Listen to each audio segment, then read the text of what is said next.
অসমৰ চাহ বাগিচাৰ ছাত্ৰ ছাত্ৰীৰ উচ্চ শিক্ষাৰ ক্ষেত্ৰত হেঙাৰ হৈ থিয় দিয়া হেতুকে অসম চৰকাৰৰ উদ্যোগত ৰাজ্যখনে 1 নৱেম্বৰৰ দিনটোত 119খন চাহ বাগিচাত নতুনকৈ আদৰ্শ হাইস্কুলৰ আধাৰশিলা স্থাপন কৰে।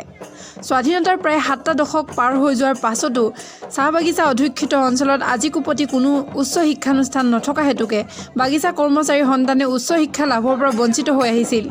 স্বাভাৱিকতে অসম চৰকাৰৰ এইলানি আধাৰশিলা কাৰ্যসূচী অসমৰ শিক্ষা জগতত এক ইতিবাচক প্ৰভাৱ পেলাব।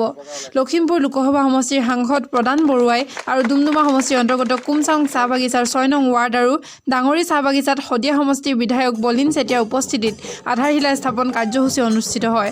আটছাৰ কাকপথাৰ উপশাখা সমিতিয়ে চৰকাৰৰ এই পদক্ষেপক আদৰণি জনোৱাৰ লগতে সমষ্টিটোৰ অন্তৰ্গত প্ৰাথমিক বিদ্যালয়সমূহতো ছাত্ৰ ছাত্ৰী অনুপাতে পৰ্যাপ্ত শিক্ষক নিয়োগৰ ক্ষেত্ৰত আগভাগ ল'বলৈ দাবী জনায়।